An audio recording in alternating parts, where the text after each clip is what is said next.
Well, thanks for coming back. Thanks also to the organizers for this very nice setting for our conference. So my talk will be today about two, maybe three things, depending on questions. So that's the first thing. Just interrupt me at any point, ask questions. This is meant to be interactive. So first, you have heard the name Sage Combinat a couple of times, and you might wonder what really this is. So I will try to describe, spend maybe 10, 20 minutes on saying what this is about. And then there's one thing which is rather specific in Sage compared to other systems like maybe Maple or Mathematica, which is a great emphasis on modeling mathematics.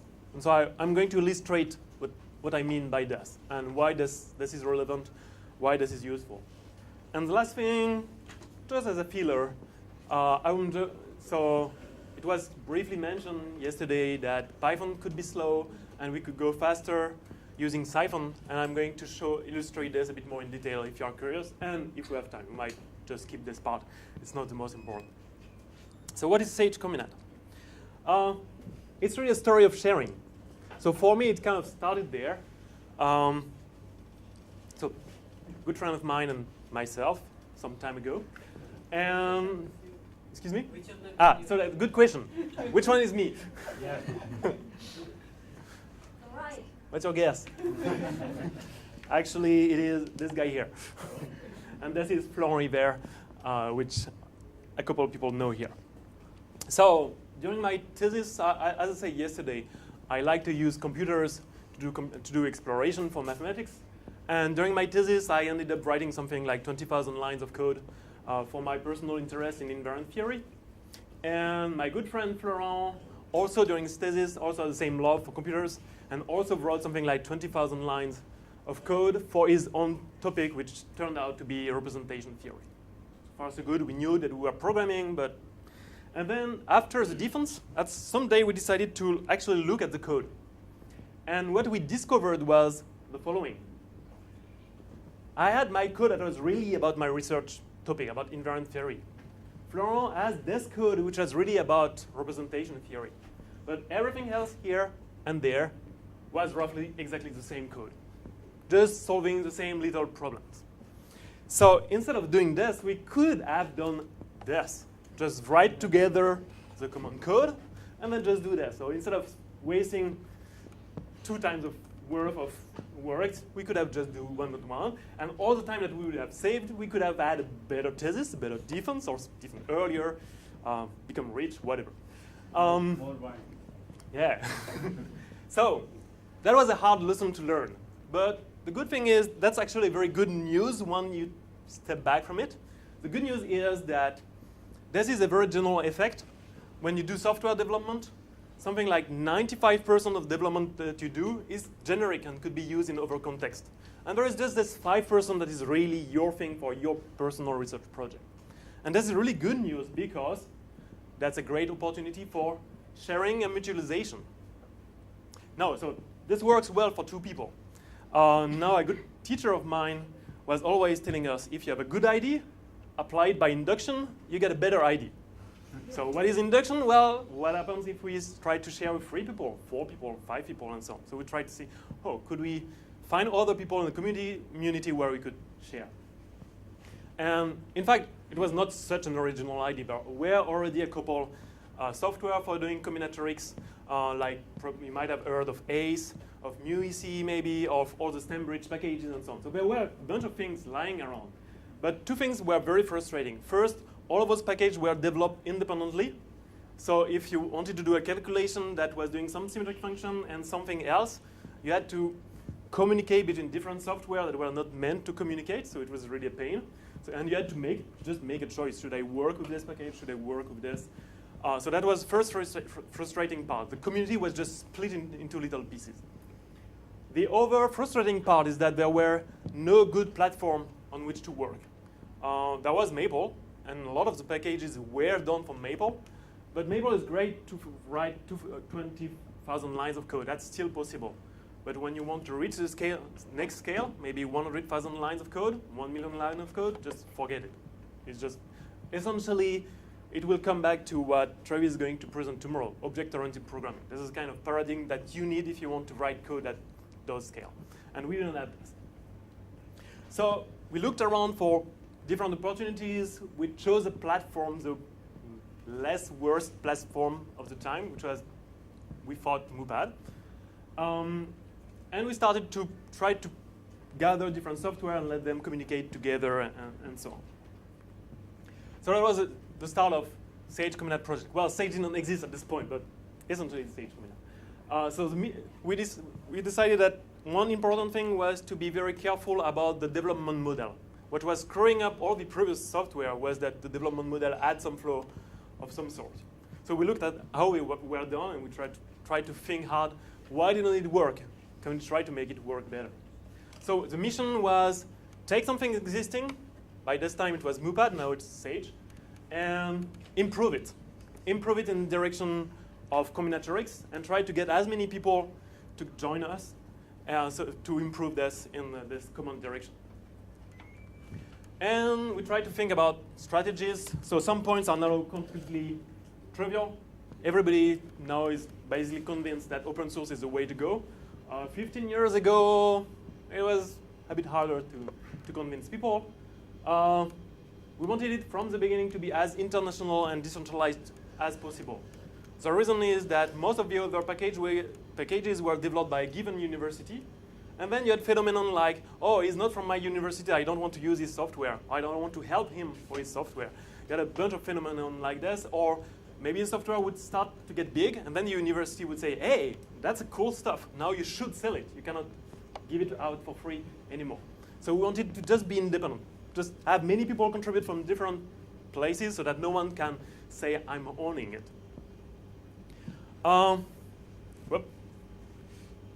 We wanted it to be developers by researchers for researchers. This is kind of natural because we are doing some rather specialized stuff, and we don't expect developers from Mathematica to implement such things. So I'm not going to insist on this. I'm just going to insist on this point because it might not be obvious everywhere yet.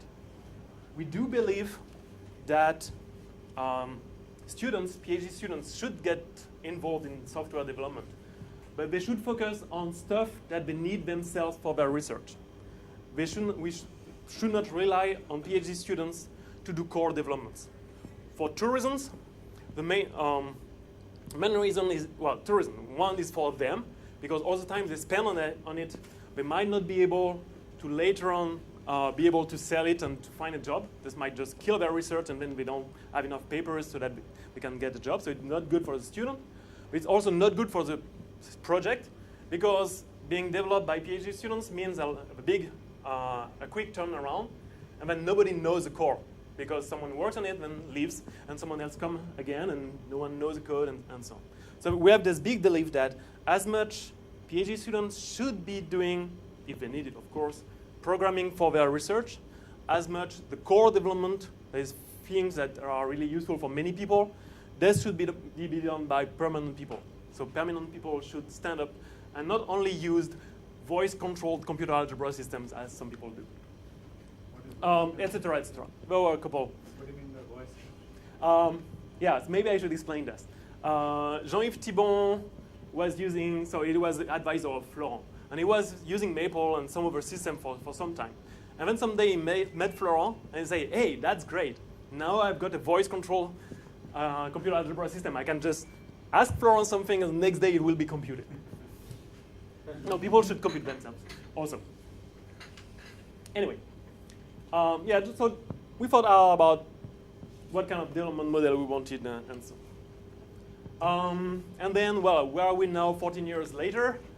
I'm going to skip this, but in Sage, essentially something like 3,000 lines of code from Sage we have written by the Sage Combinat community.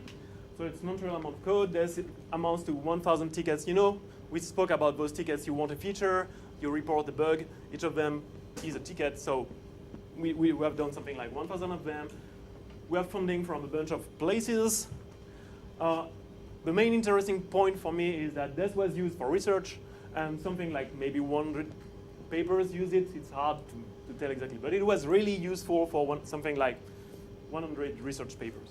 So that's one of the number that I care about, and that makes me think that maybe there was not a complete failure. And also we have a community.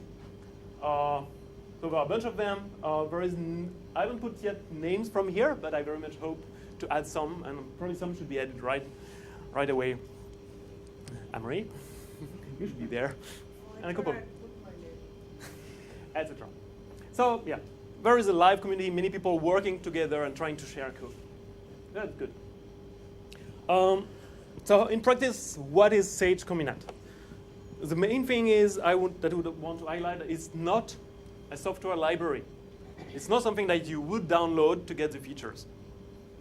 If you want to use Sage Combinat, what do you do? Well, you just install. You just install Sage, and all the stuff we do, we put in Sage, or it's too crappy and we don't put it there.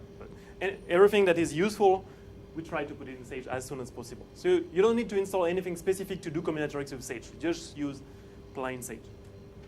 So what it is, Sage Combinat is actually it's a community. It's about humans. It's not really about code. It's just a bunch of people working together. So the typical thing is that 2-3 people are going to get together and maybe improve Sage for Lie algebras or improve Sage for Coxeter groups. So people will gather together to collaborate on some projects. So each project typically will take the form of a couple tickets and branches, and once the code is stable enough, it will get merged into Sage. And this is going to evolve over the time. Maybe it will be those 2 people working on this, and then later on this one and some other people is going to work together on another feature, and so on. So it's really something very flexible.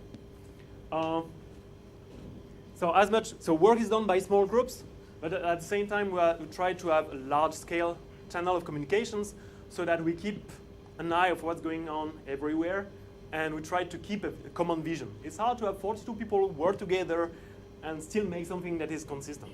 Of course, that's the general problem of Sage. It's hard to have 300 people working together and going, roughly speaking, in the same direction. So this is achieved by Sage Days, by a lot of emails, mailing lists, etc., to try to be consistent.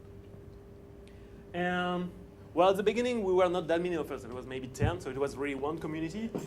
While time is passing, we are more evolving into a bunch of different communities. There is this group of people that is generally interested in combinatorial representation theory, some other that might be more interested in, I don't know, combinatorics of words, etc. So it's not like there is a big, clear line where this is Sage Combinat and this is the rest of the world. It's just a bunch of communities. And of course, we have overlap with people doing group theory in Sage, people doing algebra in Sage, people doing number theory in Sage. So it's really a bunch of communities, rather informal, that are just trying to get together and have a common vision and work together. Well, just like in math. Nothing very original. That kind of would be the analog of writing papers. You get together with 3 collaborators to write a paper. The only thing is that there is a single journal, which is Sage, instead of having a bunch of different journals. And also your code is tested. Your article might be wrong and nobody might notice. Here, your article is going to be used, and someone is going to see that it's wrong and is going to fix it at some point, if it's used. So I've already said the main point is sharing. And so far, I have insisted on the thing that if you share, then you save time because you split the work between different people. I'm going to show another reason why it's important to share. And to share even things that look very simple, and you might find, well, I could just write it in 2 minutes. So let's take a very simple problem. I've got a permutation, and I want to compute its length. Okay, it's 5 minutes. If you know your programming language, you just do your little for loop, and that's done. You mean length in the sense of long in the Yeah, number of inversions. Yeah. So you can just compute it, and that's easy. Why should I bother about sharing it with others? Anyone else in this group know how to re-implement it in 2 lines? What's the point? Well, the point is that actually it's 5 minutes to write it down, but actually to get it completely right, including all base cases and so on, probably more like 15 minutes, especially since some of them you will only notice later on. And while fixing a big program, you will see that at the end of the day, the problem was in your little function you had written. So, okay, 15 minutes, who cares? Now, what happens now if you share? The first thing is that, well, this force work onto you, but that's actually useful work. It forces yourself to clean up the code, to organize it, to write tests, and to write documentation.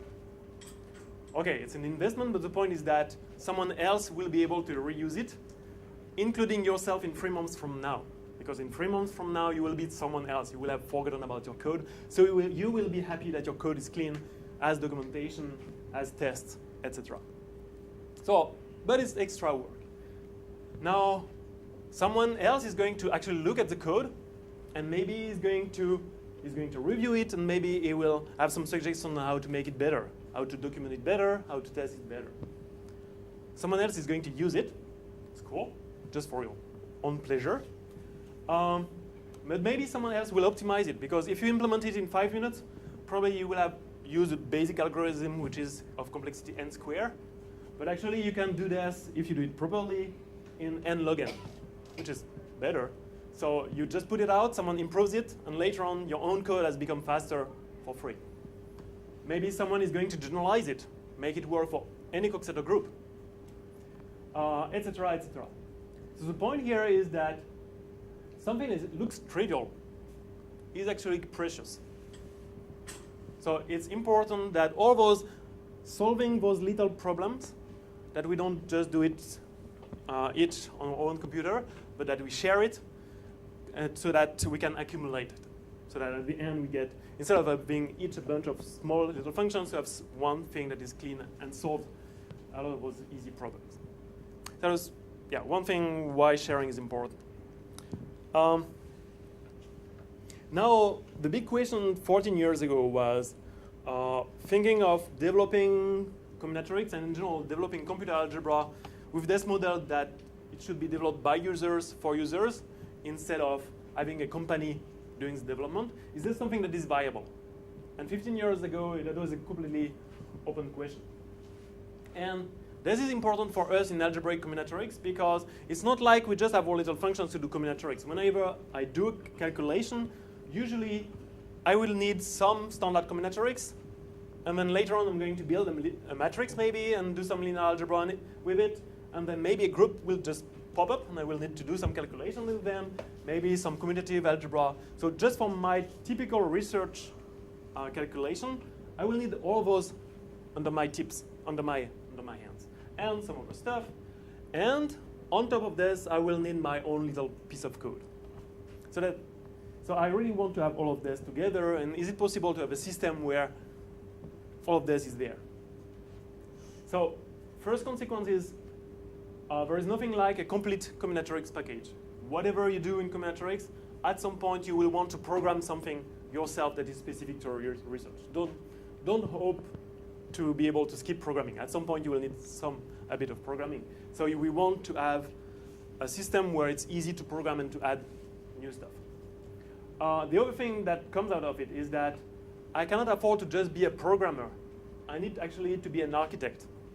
I want to be able to reuse a bunch of tools that already exist and to be able to just put them together and do my calculation. And it's not only that I would like to be able to do this, but it's just that I don't have the choice. I could not afford myself to re-implement all the features that are there. I couldn't afford to implement group theory. It's not my job. I'm not familiar enough with this. I'm not professional enough doing this, and I just don't have the time for this. And if I was doing it, the French citizen could tell me, hey, you're wasting my money. So it's just not possible. So can we put ourselves in a situation where we can really be an architect? Well, let's see. So here I really think I'm there with my little code and what's happening around me. So that's me, and maybe I've got 1,000 lines of my private code, doing my own combinatorics related to my own personal research. And then maybe at some point I need something about partitions or something about permutations. Well, the nice thing is that I actually am in a community of people working on combinatorics. So most likely someone in this community will already have implemented my permutation feature that I needed. So by being in this community saves me, if I need to do something standard, most likely it's there. Now, if I need to do some commutative algebra, well, it's even better. I'm actually in the SAGE community, and here are 300 people just doing a lot of work. It's kind of likely that someone will have solved my problem for me.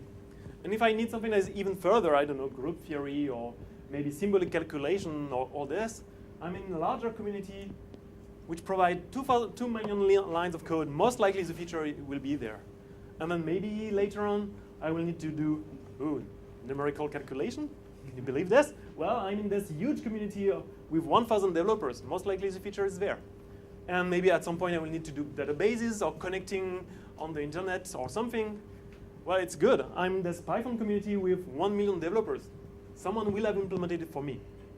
So really, the reason why I believe that Sage has a chance to be viable is because of this, because we have this nice tower of communities, larger and larger, which means that whenever I need a feature, either it's specialized and then I'm happy to do it, or it's not, and the more generic it is, the larger the community in which I am is, and the more likely someone will have implemented it for me. So yeah, that's what I wanted to say about Sage Combinat and kind of the landscape around us. Any questions about this? Yes? Yeah. How would you know if somebody has implemented a feature that you want? Grep. Huh? Grep. Well, search SRC is a good way to do, or yeah. And using mailing lists also it can help. So typically if it's something about combinatorics and I'm not sure, well, first I'm going to do a grep and then I'm going to send an email on Sage Combinat, hey, does anybody have some private code to do this? And then if nobody answers, look further and further. Use the community. Other questions?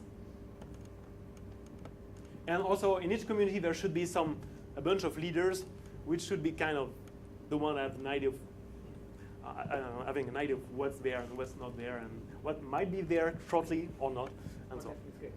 So, could you say some words about what kind of code is appropriate for Sage Combinat and what is not? I mean, like I wrote a paper which only me and one referee reads. Should it be in Sage?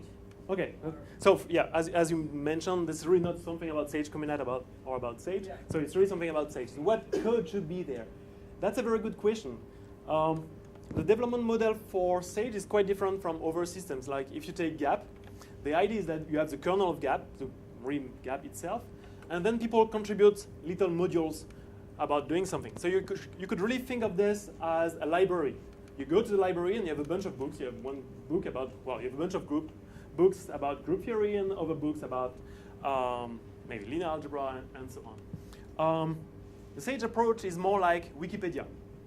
It's one huge beast, and we just throw everything in there. So everything, what's the limit for everything? That's a good point. But the idea is more have instead of splitting stuff in little pieces, to have just one continuous landscape and try to put as much as possible as soon as you think that someone might use it. So when should you put it? I mean, obviously I'll be using it, but yeah. maybe, right now nobody else. So.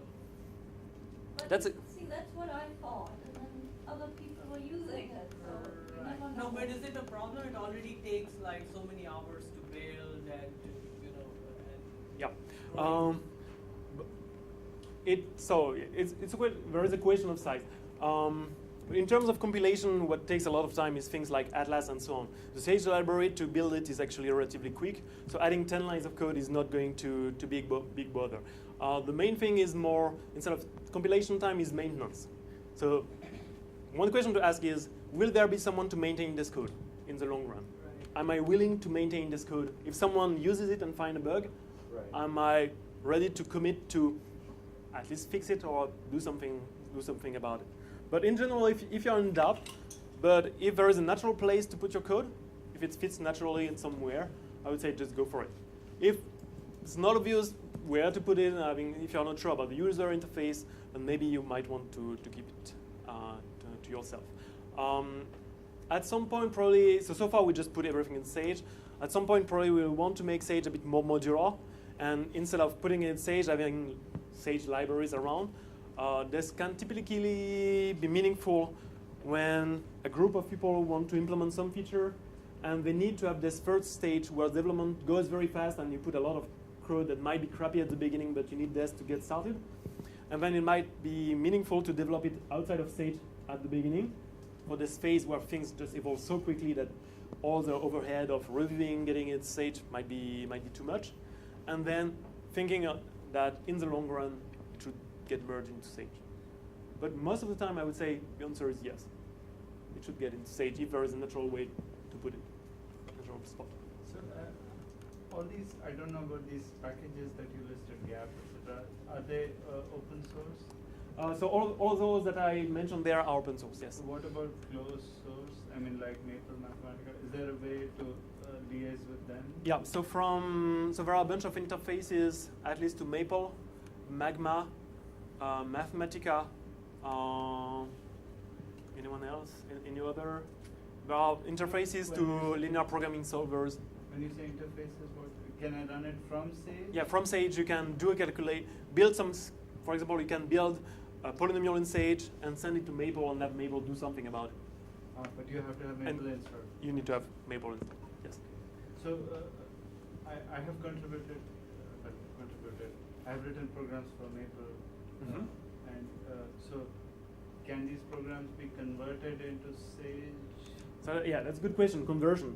Or So you have seen we started Combinat in 2000 and we switched to Sage in 2008. So we had this problem ourselves because after 8 years we had written something like 100,000 lines of code, and we of course asked ourselves the question: well, how are we going to port them to Sage? At the end of the day, we decided to just rewrite the whole thing. And two reasons for this. One reason is that we had this weird Michelson guy who in a couple of months was able to take 30,000 lines of code and just translate them. So just one person just went for it and did a lot of work so that we don't have to worry about this, it was done. The other reason is that anyway, any piece of software can use a complete rewrite from time to time. And after 8 years, we believe that it's not necessarily a bad idea to actually rewrite it and rethink the design. We had learned a lot of things. This, we want to do the same. This, we don't want to do it the same. And so it can be the occasion to redesign and to make it fit better into into how Sage organize things. You know, because I'm asking because, for example, there are these programs that convert Fortran programs to C programs. But then I've done that, and when you see the C program, it's like year long, and it's like unreadable. Yeah, and it's not even so bad between Fortran and C because conceptually the two programming languages are very similar. Whereas between Maple and Mupad, Sage, probably you want to switch to object-oriented programming and so on. So most of the time, I would say just do it by hand. It's kind of, well, more precisely, get a couple of people that are interested by your code and work together and just port it by hand and use the occasion to rethink the design and so on. Part of the question is how big it is. If it's one page, well, it's going to be a one afternoon. If it's 100,000 lines of code, it took us some time. It's not even finished.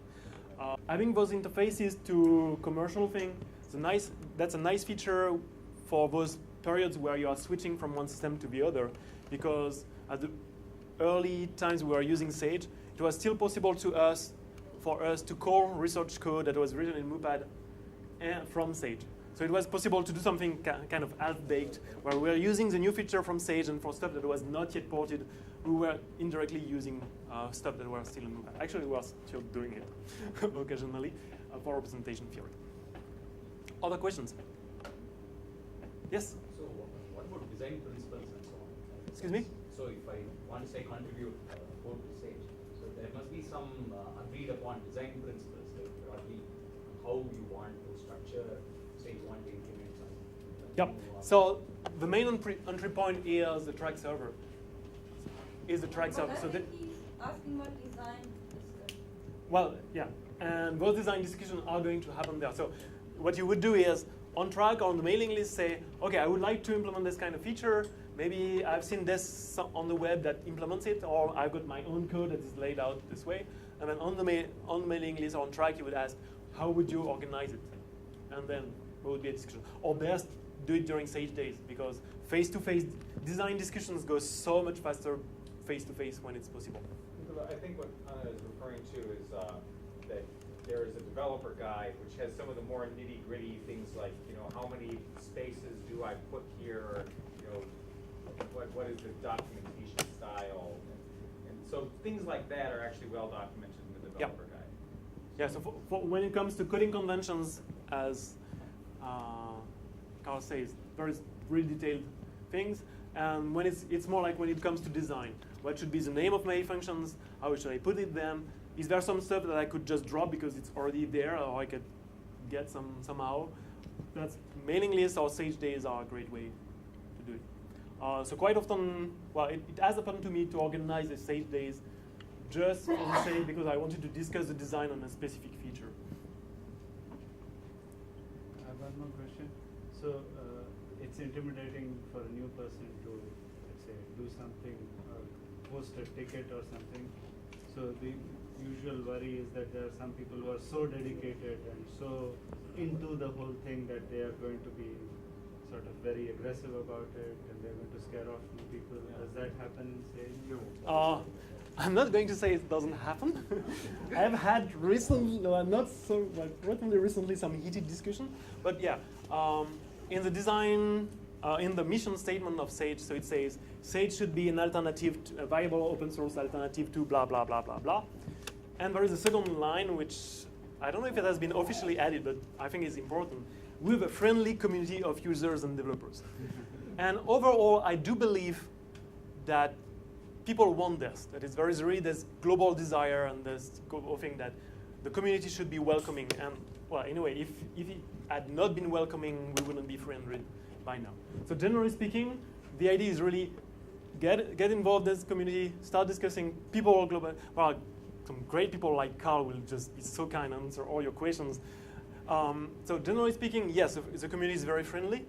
Now it does happen that indeed it's big community. People are quite different in how they think about development, with what design goals, with how they approach programming. And so it does happen that there are discussions that get more heated than they should be. It can happen also that things get frustrating because it's slow. I mean, it's a human endeavor, and sometimes you start a discussion and then people are slow answering, and it gets forever to get things done. So contributing to Sage can be a frustrating experience along the way, but usually you should just pursue it. If you think what you are doing is right, just push it through, and once you will be done, it will be very rewarding, and the whole community will appreciate it. But here I'm more speaking about more advanced things. I mean, I had this kind of discussions about core design in Sage. For other things, usually it's smoother. And usually, if it starts to be heated, someone will go into the debate and try to quiet everybody. So I was also wondering, it's a very non-hierarchical sort of system. So, Yep. So, You mean in terms of human hierarchy? Yeah. But as it grows, do you see that this will need to change? Or I mean, it's in a village. Usually these things work well, but in a city like Chennai, you need a policeman and a chief minister and things. Yeah, it's a good question. Yeah. Where's Volker? Oh yeah, that's the yeah. Well, I mean, it's whenever you do something for Sage, you're giving a gift, and people know that you're making a gift, and it's really a society that works on gift. So the thing that there's a precedence for this, right? So the Linux community, I mean, works it was really. initially like this, but then when it became bigger and bigger, now if you can read all these news posts where someone is trying to get help installing Ubuntu, and some expert will say, you're an idiot, you don't even know what LS does, then why are you here? Get out. Which I believe is wrong.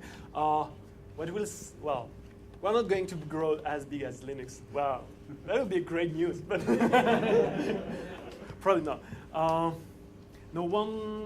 So actually, it's more like when the other way around. At the beginning, you already had William Stein, who was the boss and was really setting a direction, and everybody going in this direction. And the more time passes, I wouldn't be able to say who is the boss of Sage right now. At the end of the day, if I was really a discussion and some people argue and would call for, hey, we need someone to take the decision, probably, or benevolent dictator for life, William Stein, would be qualified to say something and might have the voice. But Carl, yeah. If you really want to think about these things, there's this book called The Success of Open Source, where a political scientist looks at self-organization structures within open source communities. And there are many ways that happens. In Sage, basically, if people disagree enough, then the thing just doesn't happen. Because nobody wants to just unilaterally put something in. or you just decide you don't care enough. But I think that it's distributed enough now that we don't need that one person. But other open source projects might be different, right? If it's a very, very targeted thing, then you might need to have one person in charge, like Thiery basically works this way. Right? But that's not something you have to worry about too much. And if you're really worried, then you should join and become one of the good guys who is answering those really easy questions. And all of you in this room are already qualified now to answer some of the easier questions that show up on the Sage support list and ask about Sage Math. It's what you make of it. One of the things is that we're not developing software for nuclear plants. So if something goes wrong, it's not so critical, so it's a bit less important to have something that is really, really rigid for what saves us. On the end, maybe it's, yeah, well, I very much hope that the crystal code will never be used for nuclear plants. No, one thing that I might be worried about is more like, it's not really about someone taking the real decisions, but does anybody have a vision about Sage in the future? And will it be possible to have someone that still have an idea of everything that is in Sage and try to kind of guide everybody to go in the same direction without things kind of splitting away? So that, having this shared common vision might not be easy to keep in the long run. So far it's working well, but Sage is, as Florence was saying, when we were developing for MUPAD, we were seeing the wall. We knew that we would hit the wall relatively shortly, and we had to find some other system because otherwise we would die. Now in Sage, we don't see the wall, but we are getting so much faster that maybe it's there, and we just don't see it. Well, any other questions about Sage Combinat? Yes? How do you really verify this? Because you kind of, I mean, the sense I get is that you basically expect the users to basically figure out there's a bug and then get it. But let's say, for instance, for trivial examples for which we already know mathematical results, there might be a bug. But for things for which we actually had to use software to compute, for like complicated enough examples, it might actually be very difficult to find the bug. I mean, what would be the incentive to read the code then?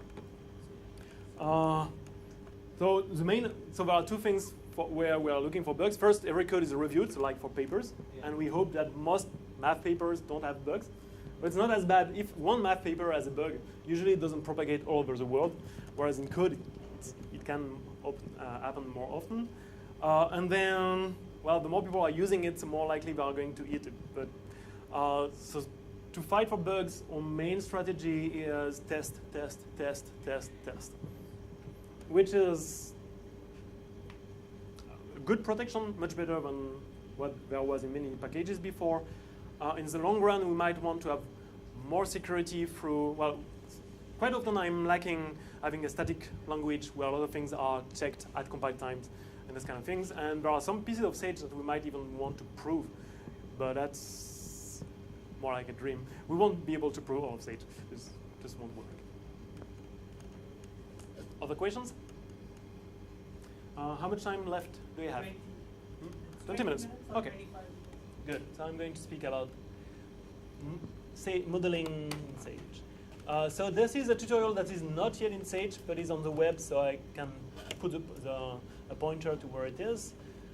This is this one here. It's in French, but nevertheless, you only need the Sage examples. You don't have. I will explain the story. So, what's the main difference between systems like Maple, Mathematica, MATLAB, and so on? Well, maybe the main difference is that in usual systems, what are you computing with?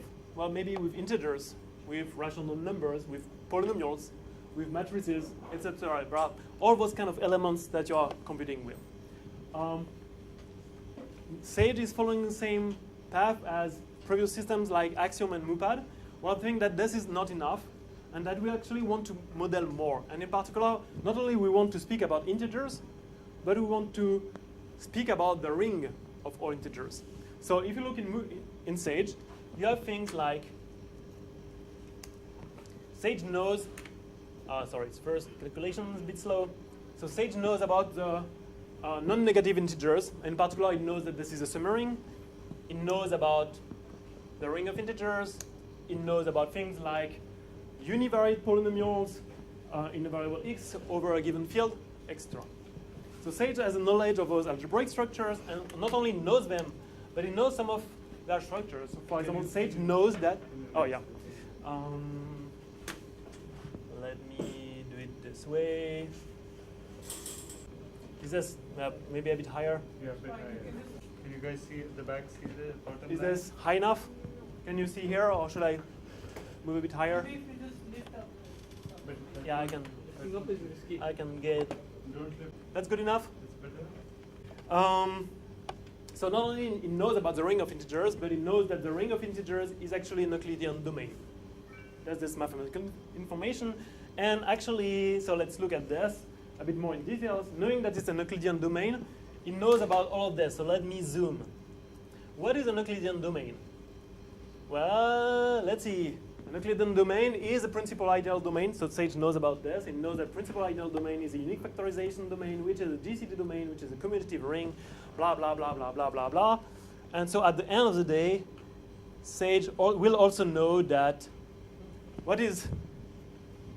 that it's a magma, well, an additive magma, there is a plus, and it's also a magma, so there is an operation which is a multiplication, and then it's also an additive semigroup, and then we know that magma distributes on the additive magma, and so on. So all this information is embedded into Sage. And where is this? Oh, yeah, let me insert one line.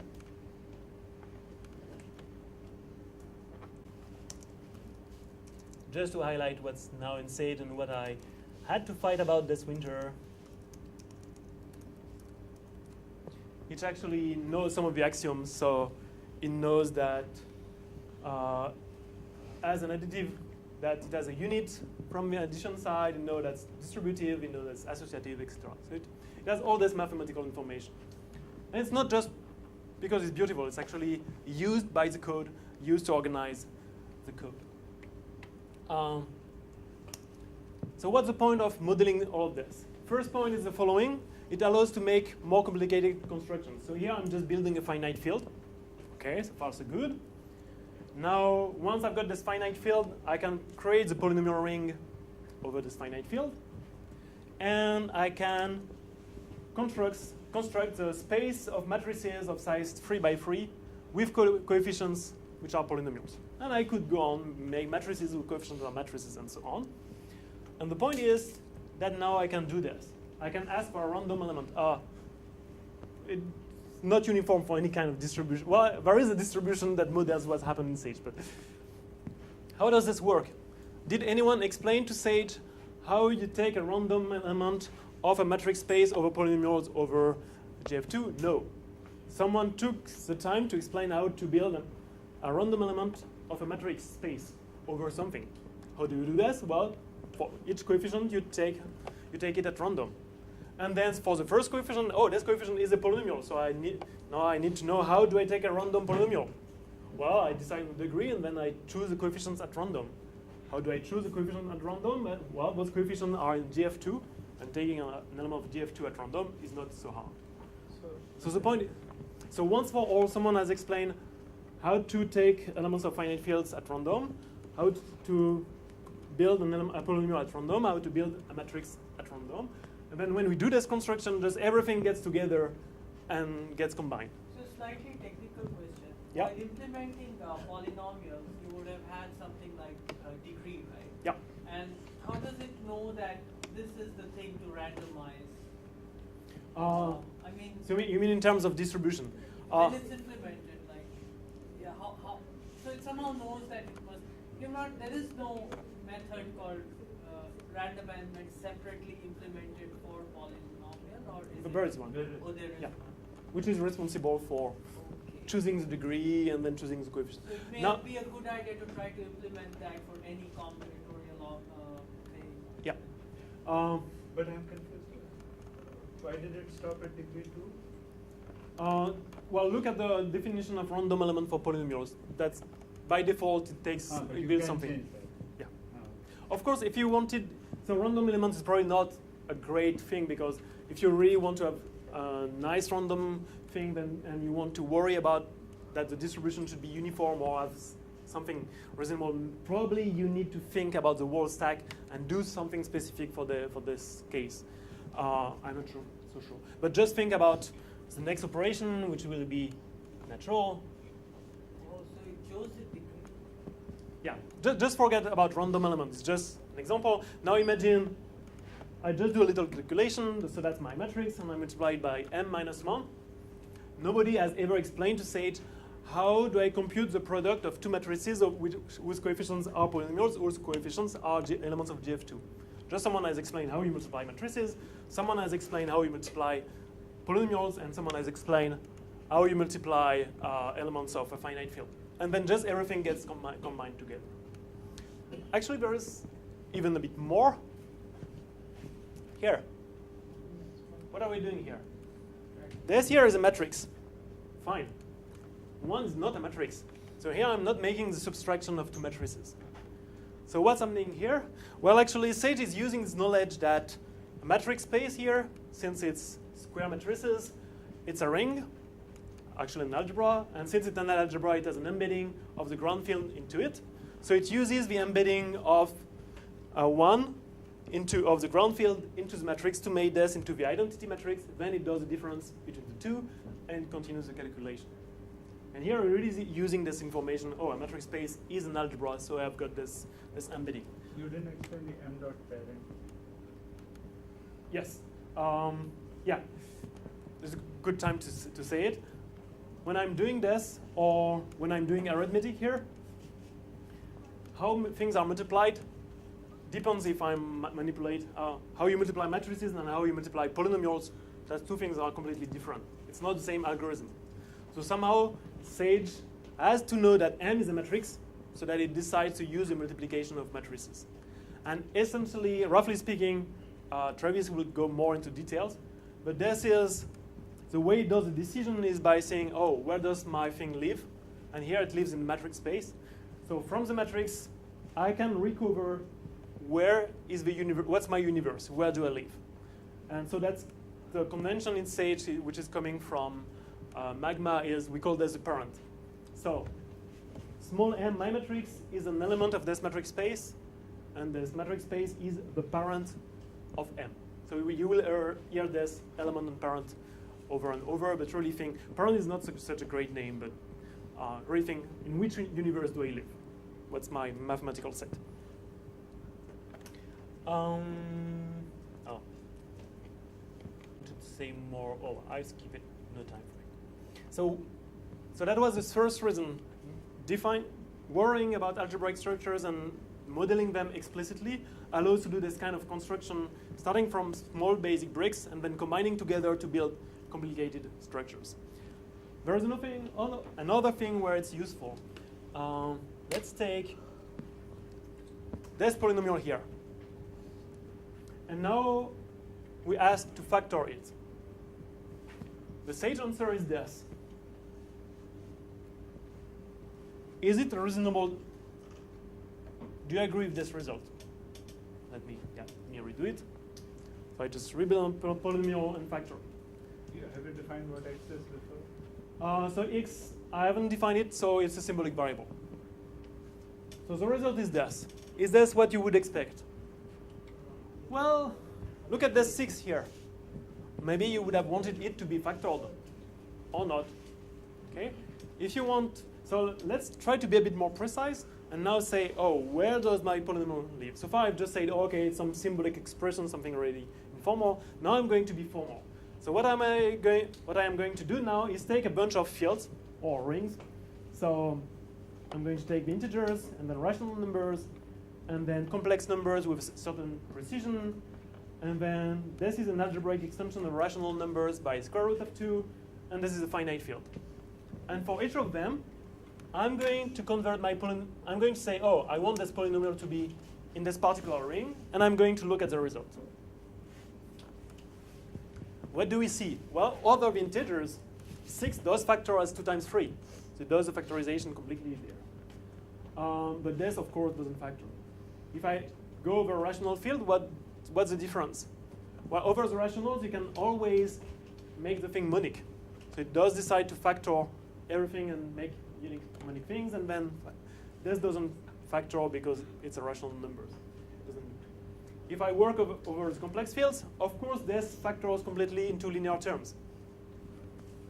if I add a square root of 2, this piece here factors into linear terms, but one piece, oh no, it actually factors completely into linear terms. And over a finite field, well, this piece factors in linear terms, but not this one. So this is to illustrate that something as basic in computer algebra as factorization, if you are not specific about where you want it to happen, it doesn't have any specification. It can mean a lot of completely different things. So it's important, if you want to use factorization as a building block for other things, to be very precise about which factorization in which space you want it to happen.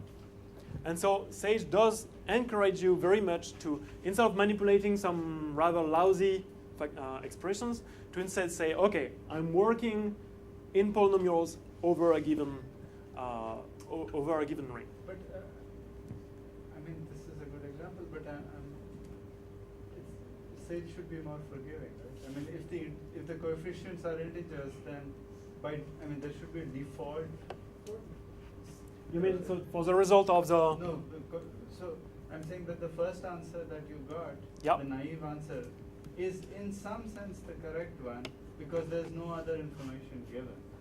If you wanted specifically in the field extension of the rationals with square root 2, that's your business. But the fact that you entered the coefficients as integers and not as floating point numbers. Yeah, but did you enter them as integers or rationals? No, you entered them as integers. Yeah, so you should do a factorization over integers. You should answer 3 times 2, not 6. Okay, but that's still okay for me. I don't really. So my point is the following: if at some point you want to use factorization as a building block for something else, you will need the result to be well defined and to know exactly what's going to come out. And this can only be specified precisely if you say in which space you are working. So that might be good enough for interactive use, but it should be forgiving in the sense that there should be a natural sort of thing based on the coefficients.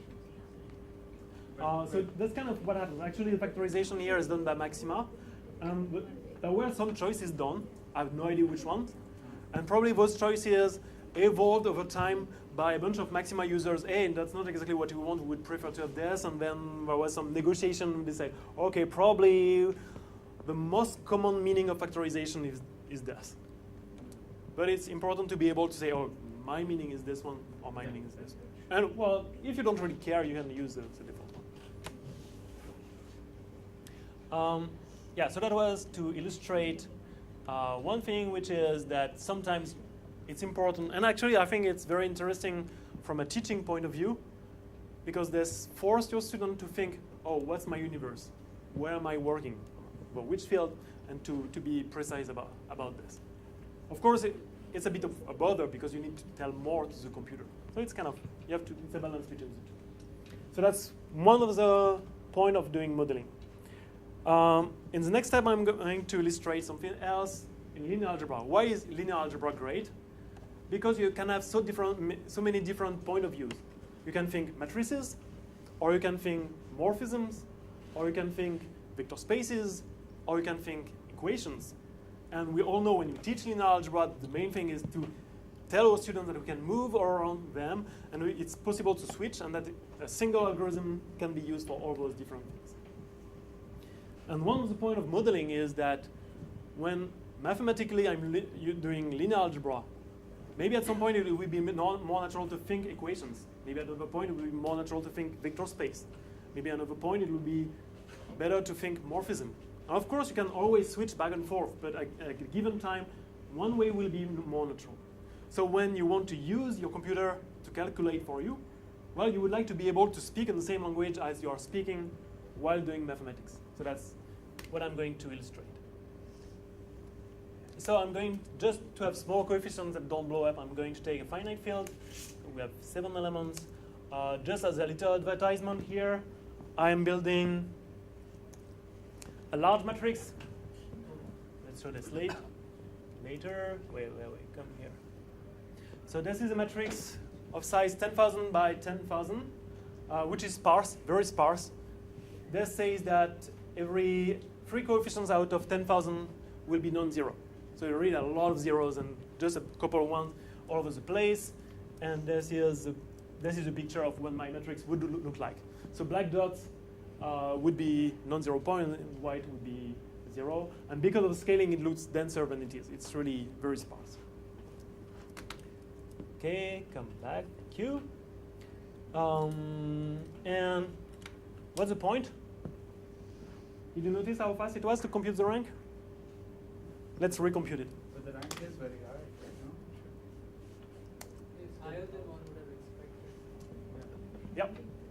So it's almost, so the point is, in Sage, if you have a matrix that is very sparse, there are clever algorithms that handle it and allow it to compute the rank in a very fast manner. If you would do this for a 10,000 by 10,000 matrix with exact coefficient of the size, would take really a lot of time. So there are good algorithms to handle this. But the So rank each is entry is, That's really the rank, yeah. is there a, what's the size of the matrix? 10,000 by So 10,000. it's almost, Yep, it's almost full 90%, rank. Yeah, 90%. And if you would try to do a Gauss elimination on this matrix, you would just fill it up, and it will just take forever. So there are better algorithms. But that was just for a little. I'm just curious, is this a well understood thing, like the rank of a sparse random matrix? Where it's implemented? What is the expectation and things like that from a probability theory point of view? I don't know. It looks very interesting. That's yeah. I'm not. Like, I didn't I'm myself expect not it to be surprised. So high. Yeah. I say, just think you do a Gauss elimination, it's going to fill up. There will be ones all over the place. I mean, most matrices are. If we were over the rational numbers over an infinite field, then with probability 1, I would get full rank. So in a small field, it's less likely. But if we Oh, would you're saying even if you, yeah. even over GF of 2, you have 1 chance over 2 that the rank is 10,000, I guess. Anyway, that's different. Okay, so now I'm building my matrix over this field, and now I'm choosing a specific matrix. I compute its characteristic polynomial, and it knows that, and now I can do things like check Cayley-Hamilton by applying my polynomial on my matrix. Fine. We can check that, where does P live? Well, since it's a characteristic polynomial of a matrix over integers mod 7, this should live in polynomial rings over 7. So whatever information you provide to Sage, hey, I'm living in this universe, is going to propagate elsewhere.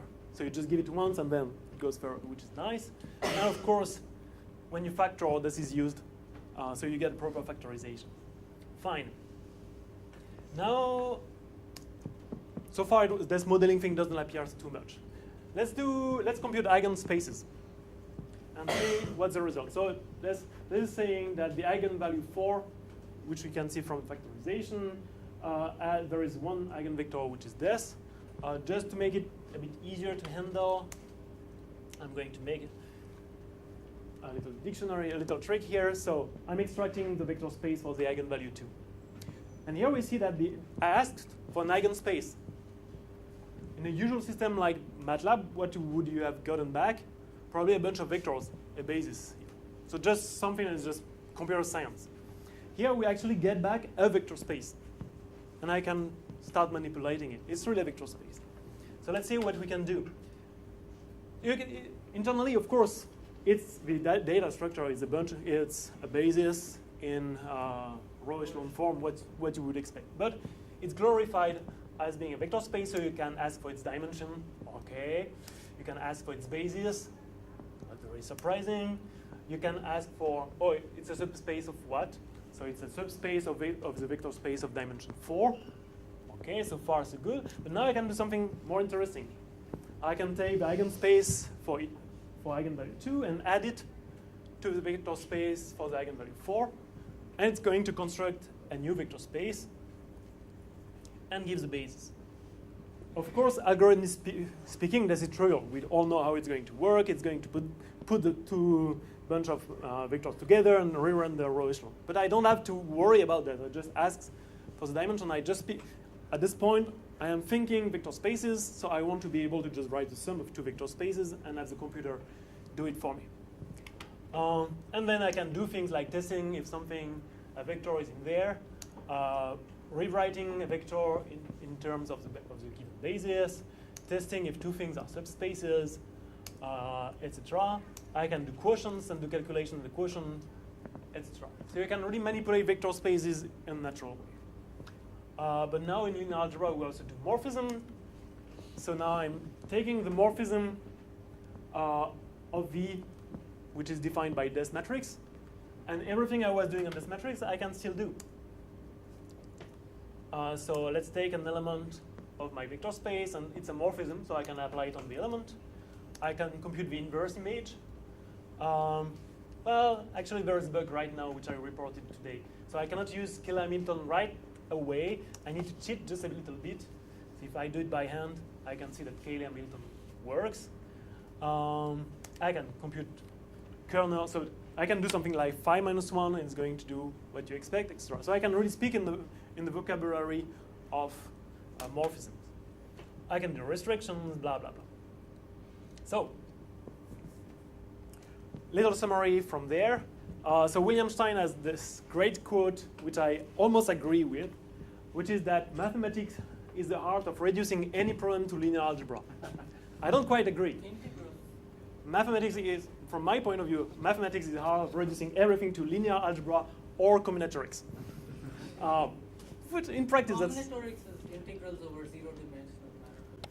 So in principle, given this, in Sage, since everything can be reduced to matrices, we could have Sage just calculate matrices and nothing else. And then every mathematician will be able to calculate everything by reducing to mathematics. But you quickly see that this is not affordable because you really want to speak in your own language. Some reductions are trivial. I mean, testing if a vector is in the span of a bunch of vectors, that's kind of easy. You can do it yourself. But when it starts to build on top of this and do complicated things, doing the reduction all the time would just be painful. It's like if when we were writing a proof, we would just expand all the little pieces of the proof that we were doing together in the papers, and instead of citing the paper, I would just include the paper, and you can imagine. So this modeling thing is important because that's exactly what we are doing in mathematics. So yeah, so the point of view of Sage is try to model mathematics as closely as possible so that the user can speak in his own language. Of course, this is a price because instead of just implementing linear matrices, well, someone had to implement vector spaces, someone had to implement morphism, and all the things were repeated in the process. So it means more development. Probably it also means more wrapping. So someone might worry, oh, but if I manipulate with vector spaces, internally it's going to translate into linear algebra and do this and come back. So all this wrapping might slow things down and so on. So it's kind of a balance. Most of the time you really want to speak in your own language. And then sometimes you might think, oh, it's too much overhead. And then you might want to actually unpile everything and dig through and call directly the underlying algorithm. But most of the time, no, you just want to speak your own language. Things are already complicated enough. I would say mathematics is the art of reducing any problem to program. I like it. But imagine I want to play with partitions of 5. Let's do this. First time someone does this, the person might be surprised. If you're in Maple and you do partitions of 5, what do you get? You get a list of partitions. So you see the first partition, the second partition, etc. Here, what do you get? Well, you get some object that claims whose name is theirs. But I want to actually see the partitions. How do I do this? Well, I need one more step, which is to actually list. I'm going to have to do it explicitly. I actually want to list them. What's the point? Well, the point is that now I can do partitions of 100,000.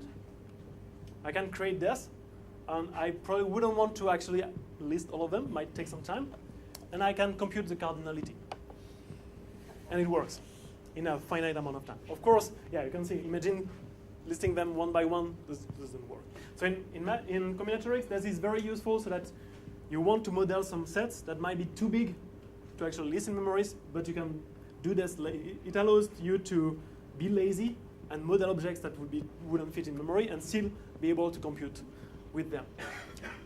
Here I'm showing an example where it's not translated, but you should think, I'm saying, I'm building, so this is all the numbers, this is heart, well, the different things for cards, and what are playing cards, that there's Cartesian products of a value and a symbol. And then what is a hand? A hand is just a subset of 5 cards. And then put all this together, and now I just can ask for the cardinality. So it's the fact that we are doing this modeling, like before, to combine things together and get something with this. And I can do some random generation and so on. Also, this allows to manipulate infinite objects. So here I'm defining a morphism on words. It's taking a letter to this word, B to this word, and C to this word. And now I'm asked, well, whenever you have morphism, you can try to ask for a fixed point, so words, so that when you apply the morphism, you get the same word. Of course, it's an infinite word. But I can still start manipulating it to calculate. So here it shows the first thing, but I could ask for, what's the 10,000th letter, or what's the 100,000th letter? So the fact that we are modeling precisely this word allows us to be lazy and to manipulate it and then explore its features and go deeper and deeper, and as deep as I might need to with it. I guess I'm going to finish here.